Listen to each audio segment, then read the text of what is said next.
There's always a lot going on around you in this country, in the world, that just seems bad.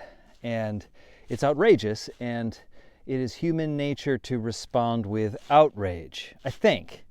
I haven't really done much research into that, but it certainly is common for people to be outraged. And I would like to offer some support to people who are very well-meaning and want to make the world a better place, a kinder place, a more beautiful place, a more unified and connective place of community. And I'm finding a default into outrage to not be as effective as I think people want. I think there's a genuine desire to help. I think that the hope is that if they can say the right thing in the right way, people will change their minds. They'll see the error of their ways and make a change. There are some key missing ingredients to that interaction, and these are the foundations of restorative storytelling. So I want to offer them in sequence, and then invite you to practice these things with other people who are learning storytelling. So the three things are containment, connection, and presence. You've probably heard me talk about any of those three in the past, but this is a particular protocol to help with this particular issue, which is something happens. You don't like it. Probably a lot of people don't like it. You want to do something about it. And your first thought is to be outraged, to talk to other people who are outraged, to express that outrage, and then direct it towards the individuals or group that's responsible for this bad thing. The container, number one. So I believe that everything really is storytelling. If you're talking about something, you're telling a story, which is most of the things that we say. There are some exceptions, but most of the time we're talking about something, which means that we're telling a story about something. And so getting better at your storytelling skills makes a lot of sense, because we tell stories all day long. We want to be effective. We want people to listen to us. And so there are a few key skills that are important in that regard, and really one of the biggest one is containment. So what I mean by containment are the rules of engagement, the rules for this story. Who, why, when, and how long are the big ones. Be clear on who you're talking to. When you spread it out far and wide, like it's a social media post and you don't know where it's going, well, people will tend to not feel that it's directed to them. Make sure that you are clear, and ideally they are clear, that this is us. We are engaged in this interaction. That's the who. And if that changes, say for instance you're having a conversation with one person and a third person comes in, well, it needs to be recontained, because that is not the rules. The rules were just you and me. Third person comes in, we need to pause and say, okay, what we were doing was this, now we can do this if we want to include this third person or fifth, or room opens up, a certain demographic, whatever it is. Be clear on the who. Why often gets assumed.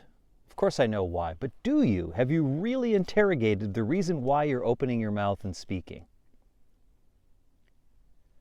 Because a lot of people think they do, and then they talk their way towards clarity instead of starting there.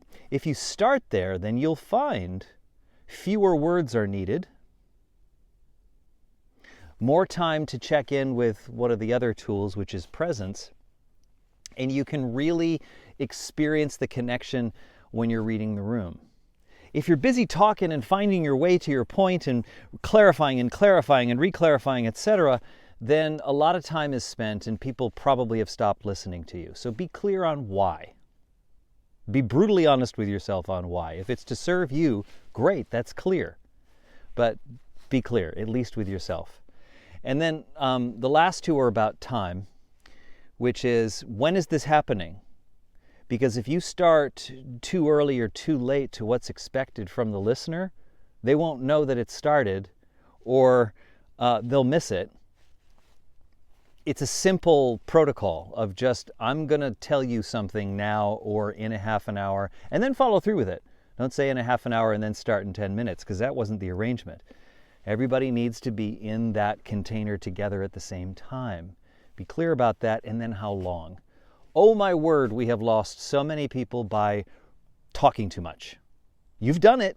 I've done it. You've done it. You've talked too much. Instead of saying, giving yourself a proper limit, a container, sort of like what you do with your phone, and say, would love to have a 10-minute conversation with you. I'm going to speak for 20 minutes, whatever it is, and then end it. If you're not done by the time limit that you've given yourself, again, you need to recontain and say, I'm sorry, I didn't finish. I'd like to go on 5 minutes. If some of you need to leave, that I totally understand. I said 20, but I'd like to have another 5 to make this last point.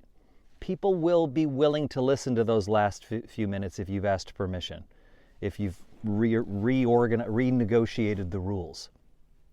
So that's essentially the container. There's other ways you can look at it in terms of location, etc., but really those are the big ones. So once you have contained an interaction or an engagement or a story that's going to happen, then you can do the good work of creating a connection, finding and creating a connection. When there's outrage, there's a lot of us against them. You are the problem, you. And anytime you're youing across the table, you're creating a boundary. Now, there are instances in which you have to protect yourself and for safety reasons, create a boundary, to be sure. But if your objective is to get them to listen to you, or to change their mind, or to enroll them into a new paradigm, well, you're going to need to make a connection, because we don't willingly connect with individuals that, threaten us. It's not safe. No matter how good of a point they are making, it doesn't feel safe. So you find something that's authentically connected, not in a manipulative way, not in a, hey, you and I are both Bills fans, but you don't feel the connection. They'll see through it. It's the real deal. You find a connection even with someone that you despise. If your objective is to get them to change their mind or to teach them something, you're going to have to find a connection. Otherwise, they're going to spin it in a certain way and use it later against you, or for their own purposes or what have you. So find something real, a detail, part of their biography, a mannerism.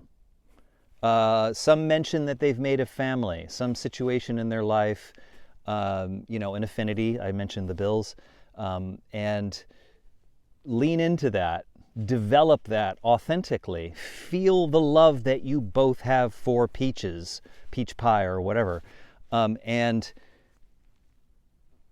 start your story there.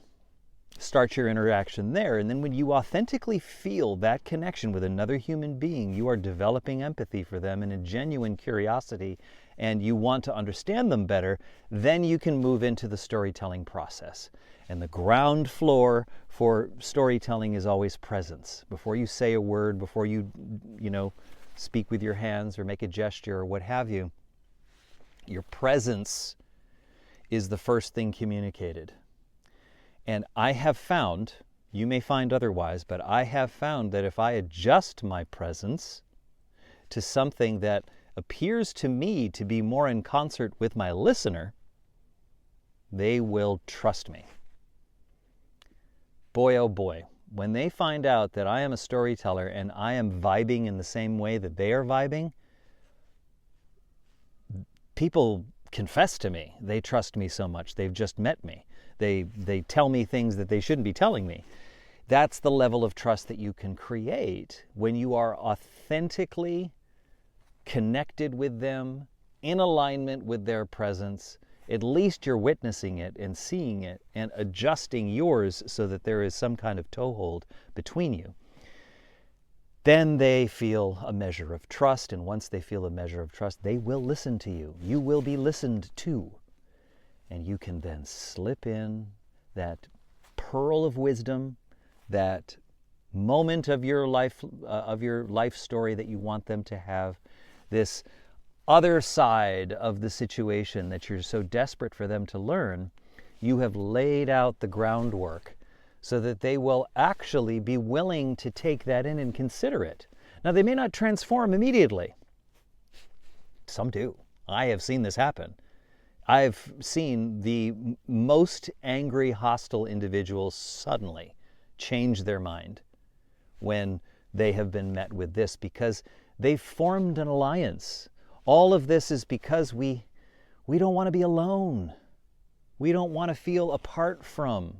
So we find individuals that have enough in common with us so that we can form an us, and then we look around for a you and start pointing our fingers. It's human nature. So give them a reason to commit to you, to want to form a bond, and not only listen to you, but actually find that your story is pretty good. It's pretty good. Makes a lot of sense, actually. I'm going to think about that. And then not only do they think about that, but they bring it home and start talking to their family about it. Makes a lot of sense. And that's how a movement can start at the ground level. Instead of spraying out a really good speech, which will hit the right people, to be sure, I'm a big believer. Restorative storytelling is built on less the big, broad speech, more the person-to-person connection, authentic presence, and then we move forward together to bring a transformation that we're all looking for on this planet, which is one big us. That's the goal. Let's go do it.